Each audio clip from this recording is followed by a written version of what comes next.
What's up, everyone? The Arid Lord is here, live in person. How are we all doing? I am back with a review vlog for The Walking Dead.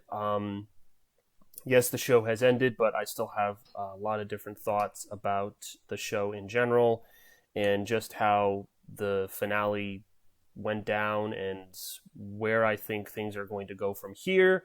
I discussed a little bit of this in my reaction video to the finale, if you guys want to check that out on my channel.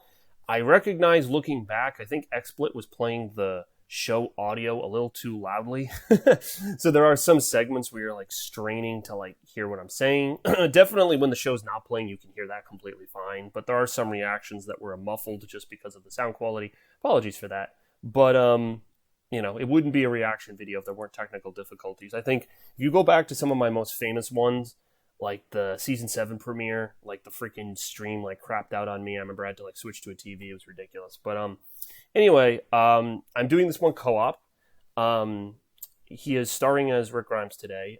It's Jeff, The Walking Dead World, who I've done my other my review vlogs and predictions and discussion videos with.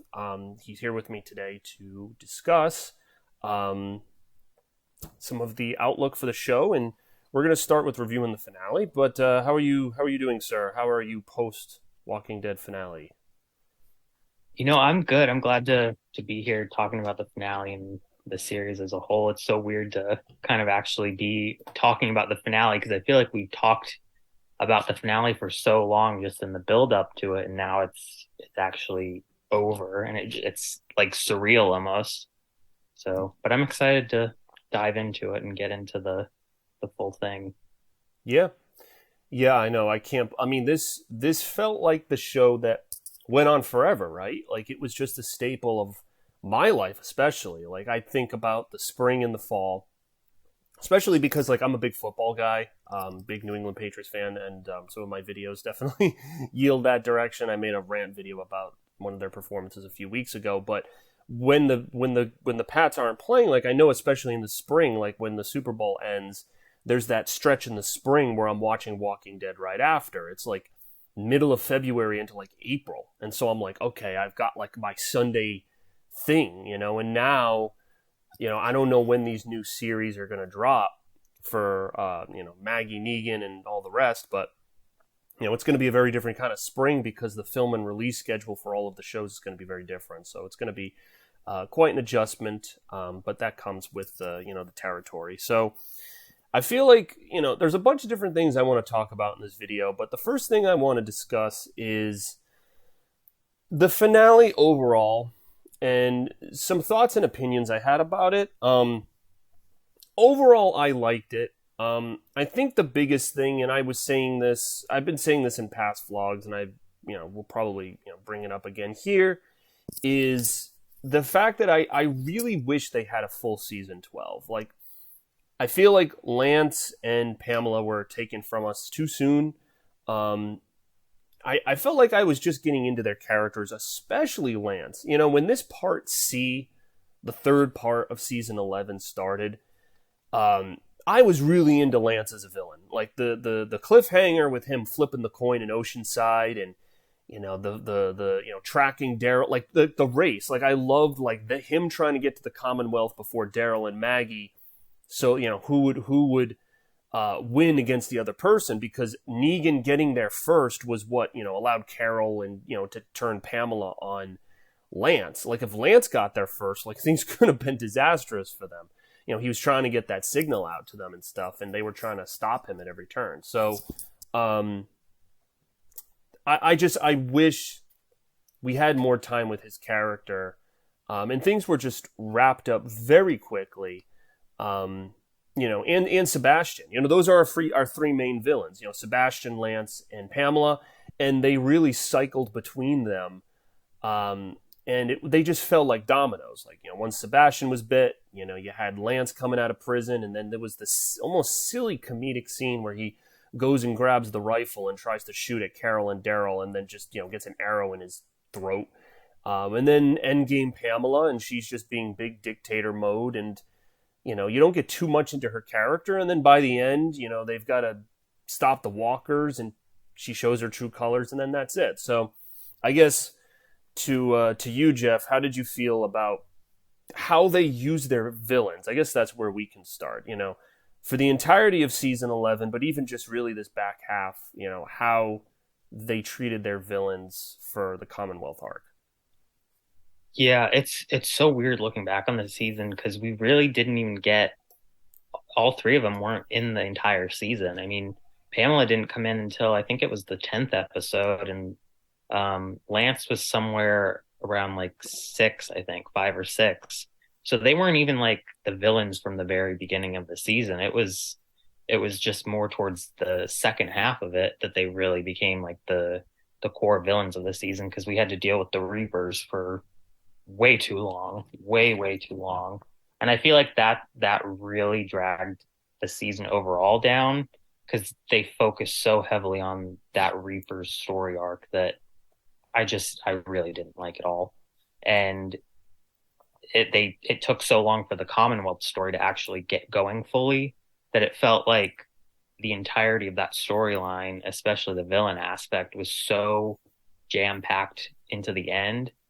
And I feel like if they would have just had it spread out and maybe introduced all three of those characters kind of at the beginning of the season, like right at the beginning, it would have flowed a lot better. And we wouldn't have had so much happening there at the end where it felt almost overwhelming. Because I mean, like you said, Lance fell, Sebastian fell, and then Pamela fell all like one after another one. And it was almost like you didn't even have time to process moving on to the next villain because it was just so much happening at once. So I feel like they really should have spread it out better. And I think this season, if they weren't going to do a proper 12th season, I think it would have benefited from maybe just a couple more episodes, or if they would have just entirely cut the Reaper's arc and just focused on the Commonwealth. I think it would have flowed better from the villain aspect. Yeah, I don't know why the Reapers were in it. Like the only the Reapers serve two purposes in the grand scheme of things. They gave us some sort of conclusion with Leah's story. All right, that was like the main thing, because then that's the domino effect of why Lance turns against Daryl and the group that's Hilltop Maggie and such, right? Because the weapons being stolen by Leah, he thinks that it's the Riverbend, like the group that Negan's a part of, and then he sends that CIA guy who just goes wacko and kills everybody in there. So she's the catalyst, and it's like, oh, well, she couldn't have been the catalyst if Maggie didn't kill those Reapers and make Leah go, renegade on her own. But I just feel like that's kind of like just a weak way to go about the story. I feel like you could have accomplished Lance being power hungry. Like, you didn't need the Leah stuff to be the catalyst. Like, you could have had some other plot event get us to those things, because I very much enjoyed like that second. Like, I don't know if this is a controversial opinion, but I enjoyed the second 8-episode stretch of season 11 more than the back half, the back three. Like, I loved, I loved, because it really felt like it was a reset. Like, because obviously Eugene, Yumiko, Princess, and Ezekiel, I think that's all of them, right? Who, the initial group that gets captured by the Commonwealth, because for the first 8 episodes of season 11, they're in the Commonwealth. Like, we get to see Sebastian a little bit, we get to see Lance a little bit. Like, they give us some Commonwealth stuff, like, because then it cuts to our group dealing with the Reaper. So you got like 2 storylines going on at once, but it feels like all of our characters are introduced to the Commonwealth in the back half, like it was like episode 10, I think, because there's that 30-day time jump, and Daryl's bringing Judith and RJ through like the haunted house, and like they're all just kind of like casual and comfortable with the Commonwealth, and it's like, so you really only got like 1 season because those characters, it was new. I know for some other characters they had been in the Commonwealth for a much longer period of time, but for others it was a completely new thing. And I, like you were agreeing with me, I think the second part was much better. because even though it was rushed and it was fast paced, like I like what they were quickly able to establish Lance's ambition, the fact that there's just something off about the freaking guy, and just how extreme and ruthless like the lengths he goes to carve out his piece of the empire from Pamela's pie that she seems to be hoarding for herself. But we didn't get anything of Pamela as a villain. Like, there was very little of Pamela in the second part. You know, like once Lance is disposed of, then the focus turns to her. And it's like, oh, she's an unfair leader hoarding power for herself. But, you know, you didn't get much more from that. And, you know, I was kind of disappointed with that direction. But yeah, so you said that you enjoyed part 2 better than 3, like me. I felt like the middle half of the season, those 8 episodes just felt like so strong, and the balance between the different storylines felt like a lot less chaotic, where everyone kind of got their own time to shine almost. And they really utilized Lance, I feel like, the best during that period, because I'm pretty sure he was in every single episode of those 8. And if he wasn't like prominently in the episode, you could see how he was like pulling the strings, and he was involved in so many different aspects of like the story. So that stretch, I think, was the best of the season overall. I felt like the first 8 episodes were really rocky and kind of all over the place. And then I think the last 8 were pretty solid for the most part, but I think in the middle it kind of lost track a little bit, and then at the end they kind of had to rush to hit the ending. But I felt like the middle part was so well paced and just like well done. I think all 8 of those episodes were like really solid. Yeah, and it's crazy because they had so much stuff to get through in just those 8 episodes, right? It's like episode 10, everyone's comfortable and just, you know, living their lives in the Commonwealth. And then Pamela goes on a tour of all of the communities in episode 12. And then at the one episode later is where shit hits the fan. That's the whole Riverbend episode where seemingly the Commonwealth is bad and there's like this dirty part of the Commonwealth. But like, it was like, and you hear this in storytelling all the time, the show versus telling, because the showing was, again, I forget his name. It was the CIA guy that Lance hired, the crazy one, like having him as that secondary villain. And the twist where the Riverbend people seem pretty crazy, you know, heads, you know, skulls in a trophy case. And then for you to flip it around, and the Commonwealth soldiers are the ones who are, you know, like kind of stooping to those levels. It's almost imagery to describe, you know, how dark their souls are going in and doing this to a group, not even having proof that they stole any weapons. It was just great. Like, it conveyed a lot in a very quick period of time. And it's like, oh, okay, here's something that happened, events that happened that show us this, you know, like that was able to convey that. And then there are things that cascade from there. And then Lance this plan originated from him. So now he's trying to solve the mystery, and he knows that, you know, they went against him, and he's been looking for any reason to make these communities his. And the moment he sniffs out a little bit of rebellion from Daryl and Maggie, he just takes that.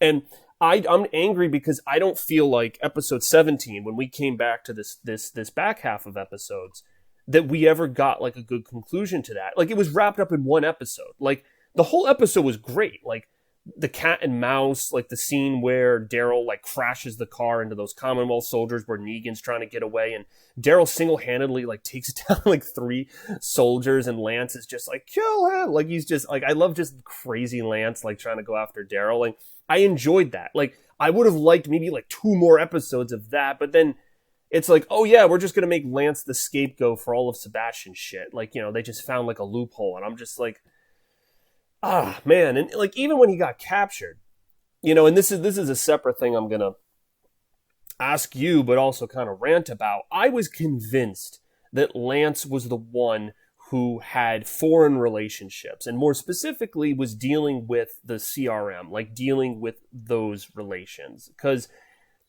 and I've said this so many times. I've said this in comment sections. I've gone on live streams for Trev's Chan 2, who's one of the bigger Walking Dead YouTubers, and I've said this to so many people. There's no way the Commonwealth, with what we know of them from World Beyond, there's no way they do not know about the Commonwealth that has a 50,000 people and a working train, which we also see in this back half of episodes, like knowing how widespread the CRM is with their helicopters, Portland, Omaha, which gets destroyed, and I don't know if it's Philadelphia, New York. Like I think it looks like it's Philly, where Rick was captured and cleaning up those zombies.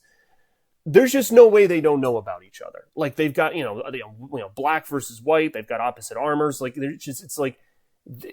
And there were so many things this season where I thought they were hints, like when Lance is tied up and he says, if you get rid of me, many alliances could go haywire without me at the helm.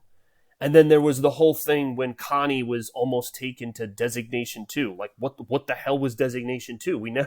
No one ever explained what that was, where that was. Like, Outpost 22 was, they renamed it. That was Alexandria. But what's Designation 2? We never got an answer on that. So, I guess, would you have wanted more Lance episodes where he was the primary villain?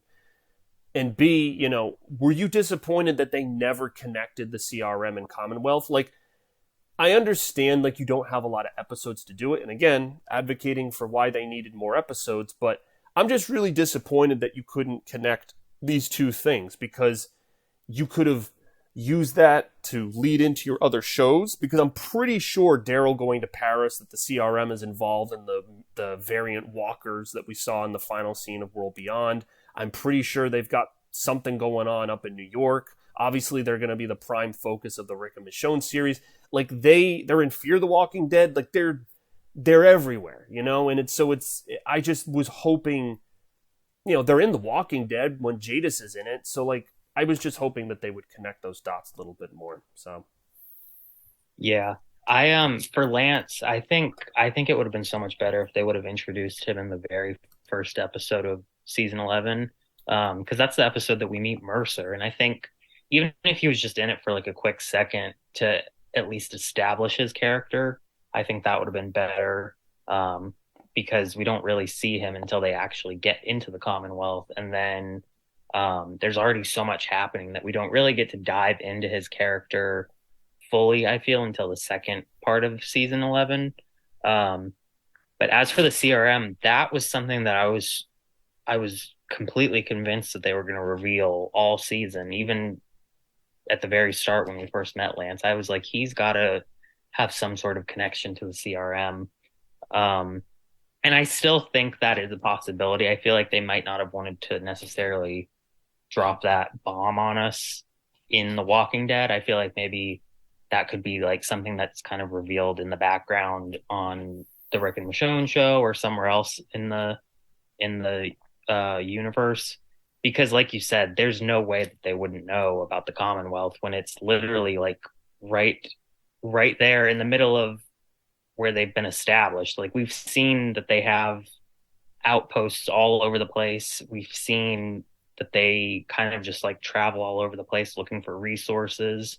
Yeah. Apparently there's a map. There's a map too. Someone's found in World Beyond, I guess someone took a screenshot of a map where there's CRM helicopter refueling stations, and there's two of them in Ohio, Toledo, Ohio, where the Commonwealth is. So there's two of them right near where they are. So I was like, well, yeah, they seem to have those refuel outposts all over the place, because we know they have them in Texas just from Fear the Walking Dead. And I remember they found a map in Fear the Walking Dead that had some other fueling locations in the area. So they clearly have reach all over the place. And I really thought the Connie thing was going to be the connection. And I feel like it honestly could be. It feels like maybe they wanted to do something with that, and then they just didn't have enough time. So they were like, well, we can always explain that later in the spinoffs if we want to. That kind of felt like a lot of what they did in season 11, where they had so many different ideas and they only had enough time for some of it. So they kind of planted some seeds for some things, and then they're like, hopefully the audience will forget about this, or we can just explain it somewhere else in the franchise. Um, and that definitely feels like one of those things where it's like, we'll either get an answer or that's just going to go unexplained forever. Yeah, Um, Heath was designation too. They just yeah. no, no, I that think was Keith is gone confirmed. forever. No, I mean it's funny on the official wiki. It's confirmed, like like that Heath was taken by Jadis and the Junkyard Group and sent to the CRM. Yeah. And then like she's driving that Heath's RV in the scene like where Hmm. she picks up Rick. Like she's driving his car, and they did that intentionally, I guess, to explain that. Like, Yeah. oh, she took it. So, um, but yeah, I guess. I mean, there's a possibility he could be in the. I mean, I don't know if Corey Hawkins would come back. There's a possibility he could be in the Rick and Michonne spinoff. So I don't know. Like if he's in prison, like he's imprisoned or they're doing experiments on him or whatever. So that's there's a possibility of that, but you know. Yeah. So Rick just is like, "Hey man, like we defeated the Saviors. I don't know if you care, but because Yeah. he I got mean, he got taken right in the middle of that. Like he didn't even know. He didn't even know the communities were subjugated by Negan and the Saviors because he attacks the no. satellite station and then goes off with Tara to Hmm. Oceanside and then gets separated from Tara and then that's it. And he So really like, I'm kind of like, would he even recognize Rick if he saw him? Because it's like I don't even remember them ever interacting. And I mean, there's no way that they had like any the kind of only time actual that they bond. the only time that they interacted was when Rick in is like when Deanna's kind of shut off and Rick is explaining the plan to divert the walkers from the quarry. That's the only time he Yeah. because then he follows his mission, like how he's gonna yeah, I Hmm. think they want it because that's a big character from the comics, and they, the perfect actor. I mean, he looks so much like the comic counterpart, and I think Yeah. they wanted to do more with him, but he got picked up in that 24 The Legacy, which ended up getting freaking canceled anyway. So, um, Yeah. yeah, but anyway, that And was a then bit of his a career kind of diversion. What's up? blew up right after that. So it was kind of like it didn't really make sense for him to come back to The Walking Dead after so much time. Yeah, yeah. So I guess the only possible chance would be if he wanted to be a CRM prisoner in the Rick and Michonne show, but that's a long shot. So, but anyway, to get back to yeah, I just think that was the biggest missed opportunity.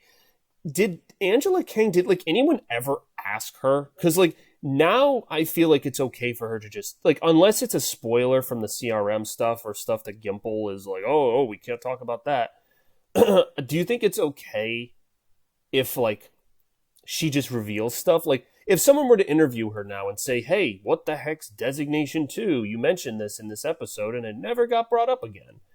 Um, what do you think? What do you think's going to happen there? Like, I I feel like if you asked Gimple, he would give some like runaround type answer, even if it had nothing to do with the CRM or anything. I feel like he'd give like some runaround answer. But I mean, she's not show running the show anymore. She's got a completely different show she's going to be show running. And I feel like she was never like Gimple obviously has all the secrets for all the shows, but she was very much just on The Walking Dead, so she was, keeping the secrets for that show. So I feel like I would love for her to just do like a tell all and just kind of drop a bunch of information on us about stuff that wasn't necessarily covered. Because I mean, there were a good number of unanswered questions by the end of the series. Like we still didn't really get an answer about what happened to Oceanside at all. Um, so I mean, I feel like she could say certain things that I mean, I don't think they're ever gonna like revisit Oceanside, so I don't see what the harm would be in her saying like, "Oh, this is what happened there." it's These crazy characters because I died. was looking for articles. So if you search Walking Dead Designation 2 into, so I did like the news, and it's so, Screen Rant, comicbook.com, TV Insider, they all think the same thing. Walking Dead's Designation 2 sets up the series finale. Rick Grimes, CRM connection. Does it involve the CRM? Designation 2 explained. Like, it's... it's crazy because... And now it's like Ezekiel and Mercer are leading the Commonwealth. Like, wouldn't they get, like, insider information from, like... what was the...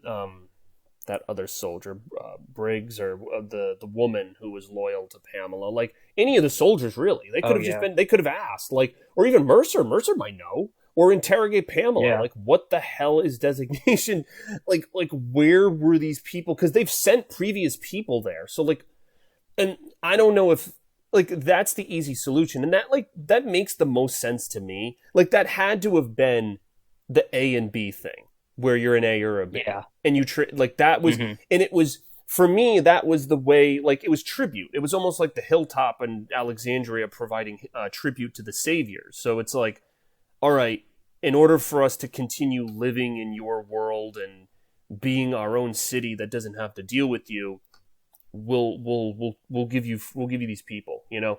But again, like, I think the main reason they didn't do it, they would, if they had more time, they would have. They didn't do it because it just would have opened a huge can of freaking worms. It's like, we already have like 2, 3, maybe 3 episodes, 4, whatever, to wrap everything up. Everything. Yeah. We got to take down Pamela. We got to have our big teary-eyed ending, and someone's got to die. And there's just not enough time to deal with all this, you know? And so they're like, if we introduce the CRM, we are just going to put ourselves in a huge bind. So they said nope, and they didn't do it, and it's just annoying because like this is the Walking Dead universe. You have all these spin-off shows. You're continuing the series essentially. I also saw comments like that. People were like, "This doesn't feel like a series finale. It feels like a season finale, and then we're going to get season 12 with the Negan show, and then we'll get season, the other part of season 12 with the Rick show, and it's like now it just feels like The Walking Dead is fragmented across multiple shows next year, and then that's how the story is going to be told from now on, you know. It's essentially The Walking Dead doing what Disney is doing with Star Wars, because Disney has 6, 7, whatever number of Star Wars shows going on at once, and they get their fans to be interested in all of them, and it's their flagship franchise. Now it seems like AMC Plus, like for that to be a viable streaming service, they're like, okay, rather than just one show, our universe is going to be spread out amongst all these shows. It seems like that's what they're doing here. Yeah, and I get the feeling that with the spin-offs specifically that are going to be taking place after the main show, because they have the option to explore those time periods during the time jumps that because the show's done a bunch of time jumps, they could explore different periods, but these 3 shows that are coming that are exploring the time after, I feel like they have the option to bring in different characters in future seasons. Like if the Daryl show goes for multiple seasons, they could bring Carol, or they could bring Lydia and plop them in there for a little bit. And that would kind of be the way of continuing stories. And it would be, like you said, it would be fragmented. But I do kind of like the idea that, some characters, their stories will continue on. But I feel like some of those characters, I feel like we'll never see again. So in a way, that part I really did get closure, because I feel like there are a good number of those main characters that we'll just never see again. We pressed pause on them and that's the end of them. But like some of them, I feel like we'll see Judith again. I feel like we'll see RJ again. And well, yeah, I mean, if they don't end the Rick and Michonne, however that wraps up, if they don't end that with a reunion between RJ, Judith, Michonne, and Rick, I mean, you can't end it. You can't end it like that, I feel like that's why they specifically cut the alternate ending of the kids being older, because they wanted to have that option on the table where, hey, we can bring back these actors that the audience is attached to, and have them be in the Rick and Michonne story without kind of making things too confusing. Yeah, I was I think hoping they to filmed hell that. that they didn't do that. I'm so glad they didn't include that ending because I would have been like, Yeah, no, our main character Rick is still dealing. There's a mega group out there. Like I know in the comics the yeah, CRM doesn't exist and the Commonwealth just unites the whole country and everyone lives happily ever after. It's like, but the show is different. You've set up this mega villain and like you can't, and it's not addressed in the series finale of your show. Like you can't just ignore that. Like I don't yeah. get, like, I don't get it, so yeah. It would have like yanked a lot of the tension out of the whole show because we would have known at least those characters survived. But it would have felt so incomplete because it's like, well, where's Rick then? Has he just never made his way back home? Did he never reunite with his kids? I guess, I think they made the right choice of cutting that. And then maybe in the future, we'll see that footage in, like the end of the Rick and Michonne show or something. Mm-hmm. Um, I'm gonna but I'm pause the glad video they real. didn't I'm include gonna it. pause the video real quick just so I can change over my recording software. But I'm essentially gonna just split this into Okay. two parts. So this will be part one, and then we'll be back in a little bit for part two. So I'll link that second part in the description.